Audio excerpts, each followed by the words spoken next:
Good afternoon and welcome to RMU Live. Today is Monday, January 30th. I'm Ethan Morrison. And I'm Nathan Brasinger.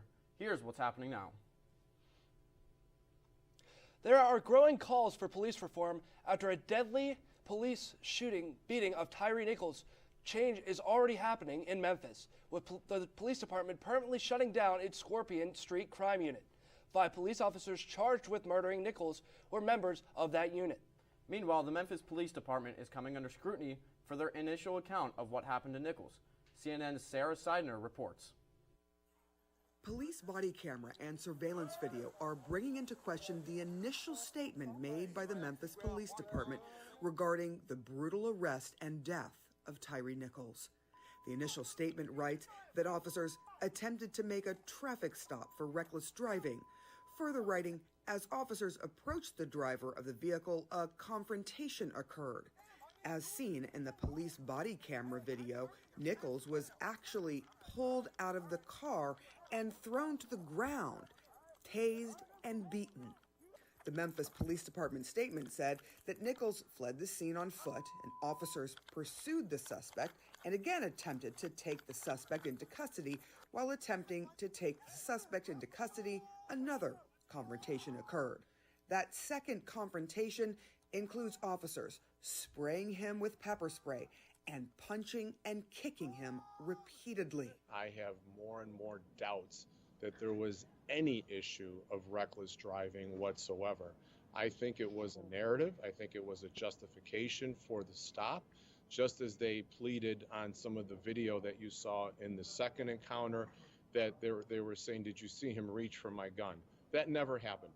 Those are all excuses. Those are all lame defenses and just a reason for what they did, which is now we know has no basis at all. According to the Memphis police, the suspect complained of having shortness of breath, at which time an ambulance was called. The video shows Nichols propped up against a police car, clearly in distress, while the officers stand around chatting with each other. Medics arrive, but it is not until 25 minutes after Nichols is subdued that an ambulance arrives on the scene. This is certainly not the first time that videos and evidence contradict initial police accounts that favor the officers involved. In the case of George Floyd, the Minneapolis police said Floyd appeared to be suffering medical distress, when in reality, video evidence showed Officer Derek Chauvin kneeling on Floyd's neck. In the case of Breonna Taylor, the initial statement from Louisville police said she had no injuries, even though 6 shots struck her when police entered her home using a battering ram to execute a search warrant.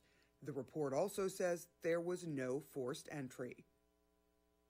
Tyree Nichols' funeral will be held on Wednesday at 10:30. The California man who wrestled a gun from the Monterey Park gunman was honored Sunday for his heroic actions. The city of Alhambra presented Brandon Say with its Medal of Courage. Say confronted suspected gunman Hu Can Tran at a dance studio in Alhambra. Police say his bravery prevented more bloodshed. A short time earlier, Tran allegedly opened fire at a different dance studio in Monterey Park. 11 people died. Nearly a dozen others were hurt. Say has received nationwide attention for his actions. President Biden has invited him to attend the State of the Union address in Washington, D.C. next month. On Saturday, one of the 2 defendants in the shooting death of Caitlin Kaufman, a Butler County native, took the stand in his own defense in Nashville this past Saturday. Suspects Devontae Hill and James Cohen were both charged in Kaufman's death. When Hill took the stand, he testified that he did not mean to kill anyone when he fired the shots. Hill told the jury that Kaufman cut them off on the highway, and he says Cohen hit the brakes and then he opened fire. He did not realize that the shots hit anyone until only later he learned of a nurse being killed. He will be the only defendant to testify, as Cohen waived his right to testify. The attorneys for both men argued against the first-degree murder charge, stating that it requires premeditation and intent. As the Brackenridge community continues to mourn the loss of fallen Police Chief Justin McIntyre, some residents are raising a proposal to rename 3rd Avenue to McIntyre Way. Community members want to honor the police chief who spent 22 years in the police force. The street is where McIntyre was killed in the line of duty back on January 2nd. Pennsylvania State Police are investigating a pursuit that started at Interstate 376 eastbound near the Swissvale on-ramp Saturday around 4 p.m. The chase started with a Chrysler minivan near the Swissvale ramp. The vehicle got off the parkway at Monroeville, traveling eastbound, then re-entered the parkway, traveling the opposite direction. Units pursued the minivan until it crashed on the Swissvale off-ramp. Both people in the vehicle fled from the crash scene, according to police. One man was taken into custody shortly after fleeing police, while the other was seen getting picked up by a Nissan Altima and was later taken into custody. Police states that the investigation is ongoing and that there is no immediate threat to the public. In early January, Allegheny County District Attorney Stephen Zapala requested that well-known Pittsburgh activist Nikki Jo Dawson be detained after posting comments on social media following the death of Brackenridge Police Chief Justin McIntyre. Dawson, who's currently on probation after pleading guilty to arson and criminal mischief charges, wrote on social media, quote, "off the pigs," end quote, and other distasteful messages. Common Pleas Judge Kelly E. Bigley denied the request from Zapala due to Dawson's First Amendment rights and the post not violating her probation. It has been almost a year since Pittsburgh's Fern Hollow Bridge collapsed, but it only took 11 months to replace the bridge. The speed of the replacement was an achievement, as it normally takes 3 to 5 years to replace a bridge of that size, officials said. Emergency declarations from the state and local governments, along with personal interest from President Joe Biden, helped expedite the project. Since the bridge's collapse, many bridges across the area have been repaired. There were 158 bridges in Allegheny and Westmoreland counties, and that number has decreased to 145, according to PennDOT reports. The Fern Hollow Bridge was a dark moment for many, but it stressed the importance of investigating bridge conditions. On Saturday, food banks in Westmoreland County collected non-perishable items to honor fallen officers in the area. Volunteers, along with active and retired officers, joined members of the St. Margaret Mary and Westmoreland County food banks. The event was designed to replenish the food banks that are hit hard during the holiday season and to pay tribute to fallen officers. Specifically, the event honored Lower Borough Officer Derek Kotecki, New Kensington Officer Brian Shaw, and Brackenridge Chief Justin McIntyre. Along with food donations, T-shirts honoring the officers were sold and cash donations were accepted. Coming up after the break, find out how Robert Morris University celebrated its seniors over the weekend. And students took their creativity to the skies in the John Jay Gym over the weekend. Find out who soared into first place when we come back here on RMU Live. Chance high five. All right. When you adopt a shelter pet, you discover all the things that make them unique. And your mother and...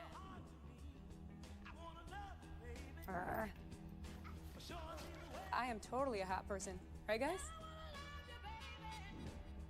Thanks for being honest. They're a little bit of a lot of things, but they're all pure love. Adopt pure love at theshelterpetproject.org. Multiple studies have shown that marijuana can slow both driver reaction and response time, which can be really dangerous. He's here. He's here. Wait.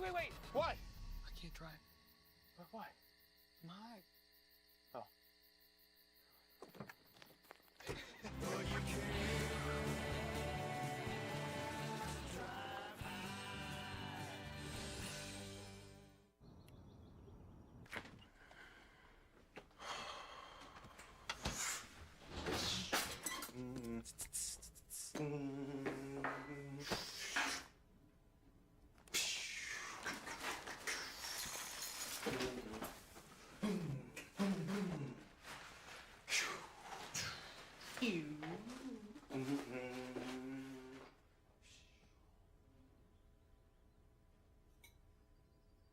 Stem is precise, no margin for error.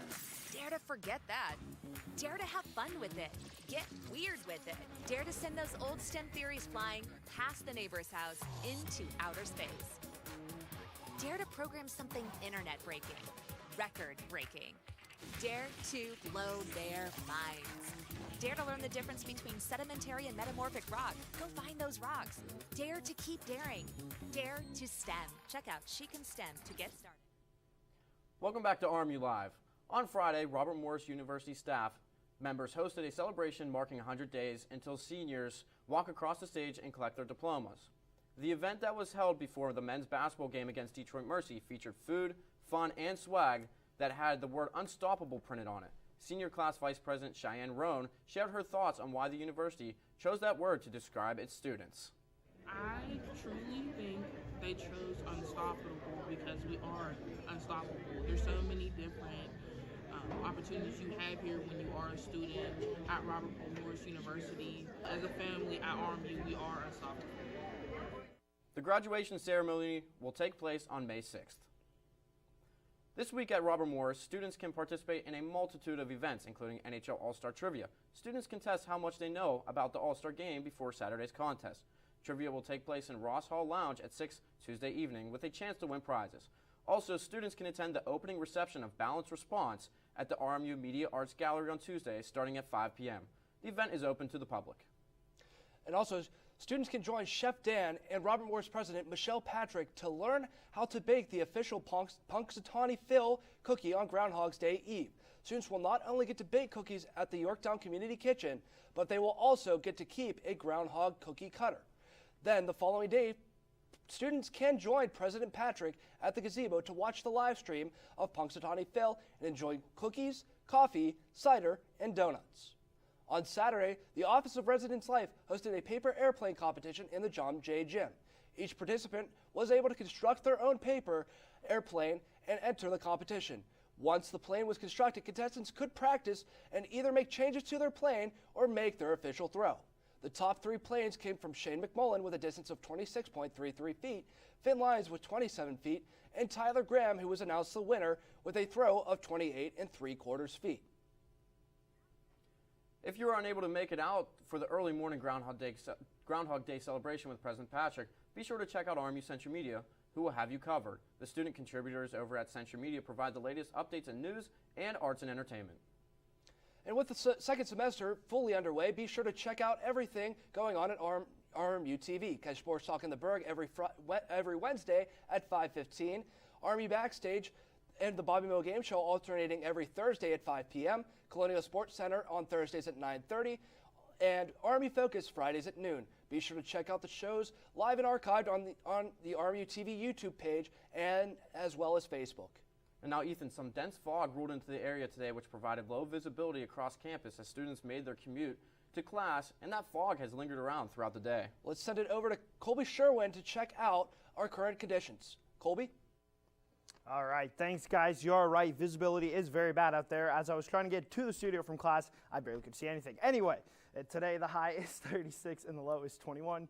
Humidity is 93, and the chance of precipitation is 20%. Now, if we get any, it might be tears from Bagels fans since they lost to the Chiefs yesterday. Let's move on to the hourly forecast. At 3 p.m., it's going to be 38 degrees. At 6 p.m., we're going to move down to 35 degrees. At 9 p.m., it will be 32 degrees, starting to get a little colder. Moving on to tomorrow's forecast. It's going to be a high of 28 degrees and a low of 16 degrees, starting to get a little bit colder out there. Humidity is a chance of 57, and chance of precipitation is 0, much like the Bengals' chances of going to the Super Bowl since they lost yesterday. Let's send it back to the desk. Thanks, Colby, for that update. Coming up after the break, Mandy Gaither will give us an inside look on how just 10 minutes of physical activity may help your brain on today's Health Minute. And we'll take a look at the COVID numbers across the country and right here locally when we come back on RMU Live.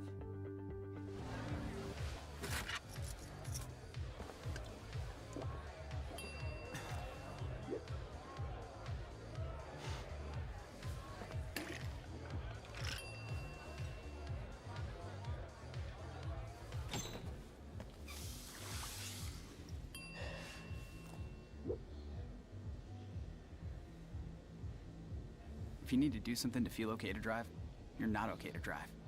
Don't drive buzzed. Maybe you can make retirement happen. After all, you made her college years happen. Opening that education savings account when she was little. Spearheading a campus tour. And another, and another, and another, and another. Bam! Deciphering financial aid. She was like, what? And now she's like, you aced planning for college. Now get the tips you need to get on track at aceyourretirement.org. Jason, let's go see your room.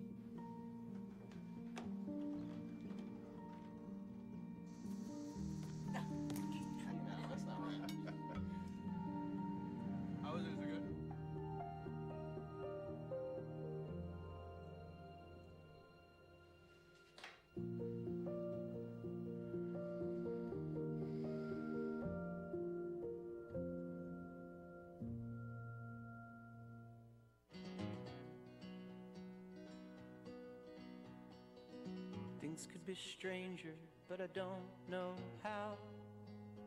I'm going through changes now. Could spend a lifetime trying to figure it out.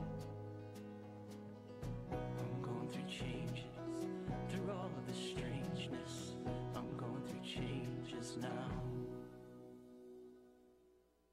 Welcome back to RMU Live. Replacing sitting, sleeping, or gentle movement with less than 10 minutes of moderate or vigorous physical activity each day may help your brain, according to a new study. In today's Health Minute, Mandy Gaither has more on the research and why even small changes may make a big difference.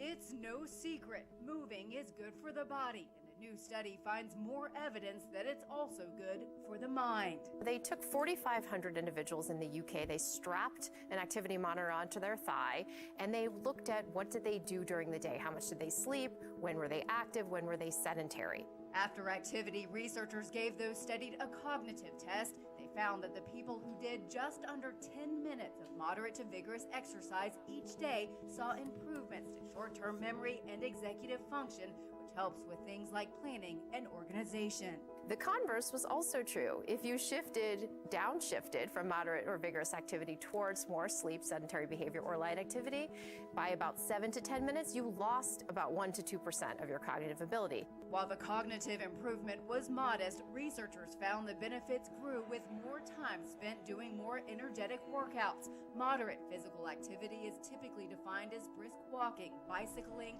or running up and down stairs. Vigorous movement like running, swimming, and biking up a hill will boost your heart rate and breathing. They speculate that it could be increasing your cerebral perfusion or the blood flow to your brain. Additional study is needed, but researchers say even small changes can make a big difference in brain health. For Health Minute, I'm Mandy Gaither. Thank you, Mandy. While the study had some limitations, including a lack of information on the health of those studied, one health expert believes the findings illustrate that consistent movement patterns over time is as important, if not more important, than one single session of exercise. The Minnesota Senate passed a bill Saturday that will protect a right to abortion. The Protect Reproductive Options Act gives citizens the freedom to choose their own reproductive health. Government Tim Walz says ready to codify reproductive rights for people in his state. Republicans offered numerous amendments to measure, including parental notification, a ban on third trimester abortions, all or were voted down. The CDC is making it easier to find a free COVID-19 testing site located near you. The agency launched the COVID-19 Testing Locator website this week as part of the Centers for Disease Control and Prevention's Increasing Community Access to Testing program. There is no charge for testing at the sites, and it is intended for those who are experiencing symptoms or who have been exposed to the virus. Results are usually provided within 24 to 48 hours. To locate a free testing site, go to testinglocator.cdc.gov. This past week, there were 295,140 new COVID-19 cases in the United States, with 3,756 confirmed deaths over the past week and a total of 4,165 new hospitalizations. Over the past 7 days, the state of Pennsylvania had recorded 10,940 cases of COVID-19, with the state also recording 236 deaths. Across the state, a majority of the counties are registering low community risk levels, but Pike County is currently the only area with high community risk level. Currently, there are only one student and one employee currently in isolation on the campus of Robert Morris University. There have been a total of 252 positive cases reported at Robert Morris since August 1st, 2022. When we come back, Melina Kniff will be in our sports studio with a look at who advanced to the Super Bowl, and she will break down a big conference weekend for the RMU basketball programs at the UPMC Event Center. And Colby Sherwin is back in the weather studio mapping out your 5-day forecast when RMU Live returns right after this break. Hey, Dad, I need your help asking Jessica to prom. Of course. Love is like the ocean. You have to tread the waters. waters. Dad, that's not the kind of help I needed. Hey, Jessica. Will you go to prom with me? Yes. You don't have to be perfect to be a perfect parent. Thousands of teens in foster care can't wait to share their first with you. Let me tell you about the toughest guy on earth. He has the crazy strength to lift the man that raised him up without even flinching. This guy, no, this warrior, will always be by his father's side, even if his dad will hardly remember. If this guy isn't the toughest guy on the planet, then I don't know who is. Caregiving is tougher than tough. Find the care guides you need at aarp.org/caregiving. What do you think you're doing, Kevin? I was just gonna drive home. There are several warning signs present that you shouldn't be driving. Like hearing voices? Like your text-to-emoji ratio? Oh man, the selfies. Selfie, nailed it. We all have warning signs that let us know that we're probably not okay to drive. Mine is pretending to be your subconscious. Craig, come on man, let's split a ride home. Hey Bobo, do trees tell each other stories? I'm sorry. I'm afraid I don't know that. Hey, why don't we go find out? Listen. Can birds draw pictures? I don't have an answer for that. Dad, do stars visit their friends? Look!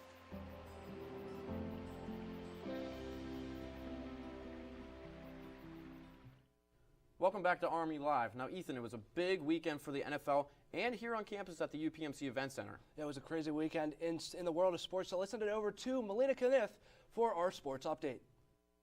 Thanks, guys. The Pittsburgh Pirates announced the return of Andrew McCutchen as he signed a one-year contract, as well as the PNC Park will also be getting an update with a new, larger video board for their upcoming season starting April 7th. The NFL playoffs wind down as the last two teams are decided for the Super Bowl. Sunday, the Eagles faced off against the 49ers. The first half, the 49ers scored their only touchdown, but couldn't seem to keep up with the Eagles. The Eagles ended up winning by a score of 31-7. Also on Sunday night, the Chiefs faced off against the Bengals. The score was close all game, but tied 20-20 with 10 minutes of the gameplay. With a flag thrown at 10 seconds left, it gave the Chiefs an opportunity to score a 40-yard field goal. The Chiefs ended up with a win, 23-20. Saturday, the Pittsburgh Penguins versus the San Jose Sharks at PPG. The first period, the Pens tied with the Sharks, but couldn't keep up the rest of the game. They lost 6-4. In Colonial news, the men's basketball team faced Detroit Mercy on Friday at the UPNC Event Center. Tied with 10 minutes left, Khalil Spear dominated against Detroit Mercy. RMU ended up winning 85-77. Continuing their homestand, the men's team took on the Oakland Golden Grizzlies. RMU never trailed Oakland, and Khalil Spear led the team scoring with a career-high 30 points, which eventually led to a win 68-63. The women's basketball team faced off against Northern Kentucky. The Colonials kept a close game in the first half, but offensively struggled to match the Norse. RMU continued to fight hard in the third, but fell 62-47. Continuing their homestand with the women's team takes on Wright State. Wright State dominated in the first half, keeping a 26-point lead. RMU fell to the Raiders 83-49. Some upcoming games to look out this week for at RMU. The men's basketball team takes on Northern Kentucky at home on Thursday at 7 p.m. And the women's basketball team travels to Ohio to face off against Cleveland State Vikings on Thursday at 11 a.m. Now let's send it back to the desk. Thank you, Melina, and we just got some breaking news. Khalil Spear, after his record-breaking weekend, getting that career-high 30 points and also joining the Robert Morris 1,000-point club, he was named the Horizon League Player of the Week. So some pretty big news for a great weekend for Spear. And if you want to stay up to date on all the Colonial news, be sure to check out colonialsportsnetwork.com, where the writers will keep you updated with game recaps, features, podcasts, and much, much more. And Nate, I mean, it was very foggy this morning, and over the past couple of days, we've had some pretty favorable weather out there. And once again, we'll see if that fog has continued to stick around and see an update on weather. Let's send it over to Colby in our weather studio. All right, thanks, guys. Let's take a look at the weather for today. As we've been talking about, it popped up just behind me there. As we've been talking about, the fog has made it very hard to see. That's going to continue for the rest of the day. The high is 36 and the low is 21. Humidity 93% and 20% chance of precipitation. Moving on to tomorrow, a high of 28 degrees and a low of 16. Temperature beginning to go down, as I said earlier. The humidity is at 57% and a chance of precipitation 0. It's going to be a nice clear day tomorrow. Moving on to your weekly forecast. On Wednesday, it's going to be 31 degrees with a low of 17 degrees. Thursday for Groundhog's Day, it's going to be a high of 39 degrees with a low of 20 degrees. Though it's going to be cloudy, so I don't know if Punxsutawney Phil is going to see a shadow. On Friday, it's going to be a high of 28 degrees and a low of 10. On Saturday, a high of 30 degrees and a low of 7. And on Sunday, it will be a high of 40 degrees and a low of 28. So the weather starts to fluctuate the rest of this week. That's all for me, and let's send it back to the desk. Thanks, Colby, for another look at the weather. An experienced climber from Colorado Springs has set all sorts of records in recent years, but Rachel Jones faced her biggest hurdle yet, becoming the first woman to ever conquer 1,000 inclines in a year. And what was even more amazing about her feat, she did it while all being pregnant. Lindsay Green has the details. The Manitou Incline, 2,768 steps of agony or fun, depending on who you ask. Most people living in its shadow at least want to do it once. Then you have those people who come out here again and again, doing doubles, doing triples, even 22 times in a day. In 2021, Rachel Jones set out to join one of the incline's most exclusive groups, the 500 Club, that rarefied group of incliners who have completed 500 laps in a year. But when that proved too easy, she decided to try something only a few others ever had. There's a really small club called the 1,000 Club, and only 3 people have ever done it 1,000 times within a year. All men, all phenomenal, incredible, strong men. And I just felt like, why not? And I wanted something that would push me more, that would stretch me more, that I would have to sacrifice more. She never guessed how much more. Rachel's journey to 1,000 started in December 2021. She would have 365 days to complete her goal. She faced the usual hurdles early on, sometimes having to fit as many as 8, 10, 12 inclines in a day around a full-time job and being a mom to a teenager. Then, with less than 4 months to go. And my body was just starting to feel run down, and I'm thinking maybe I'm overdoing it. I don't know what's going on. Come to find out, end of September, I discovered that I'm pregnant. Rachel was thrilled. But the timing was just not ideal, obviously. So she spoke to her doctor. Because I had already hiked so much leading up to the beginning of my pregnancy, my body was accustomed to continue going. So she was fully on board with me continuing, but I'd need to work around my symptoms of the first trimester, which were brutal. Rachel dug deep within herself to finish those 1,000 laps. Doing these slower laps and it being harder, it was kind of a really neat and humbling experience to end in that way, to not end feeling like I'm my strongest and fastest and on top of the world. Instead, I felt like when I started in the beginning. It was a really cool feeling. And outside of her family, no one knew she was climbing for 2 until that very last day. I took kinesio tape and I wrote 19 weeks on my belly with the tape. And when I got to the top, I lifted my shirt up and showed everyone and kind of announced, hey, I'm pregnant, I've been pregnant. And before she's even born, her little girl is already quite the incliner herself. Of the 1,003 laps that I hiked, she was with me for 440 of them. Thank you for that. And such an amazing feat there by Rachel Jones, Ethan. Oh, yeah, absolutely incredible. And to do it while pregnant, that's just absolutely amazing. Great story. I mean, from everything there, I mean, just an amazing feat. And very inspiring on many, many levels. And now, going back to the weather outside, Colby mentioned how foggy it was. We'll see how long that lingers around throughout the next few hours and days. Yeah, I mean, Nate, like I said, the weather's been pretty favorable, and we've got some low temps in the evening, as you can see right here with our 5-day forecast coming up again. But those highs are looking pretty good, looking pretty favorable. Not much snow that we've seen these past couple of weeks. It's looking pretty good. Yeah, and hopefully, we can see those warmer temperatures staying around. Don't really want to see it go back into the freezing temperatures. Right. Hopefully we get some good news from Phil on Thursday on Groundhog's Day. And that'll do it for here in the studio. For Ethan Morrison, I've been Nathan Bryce here. Thank you for joining us here on RMU Live.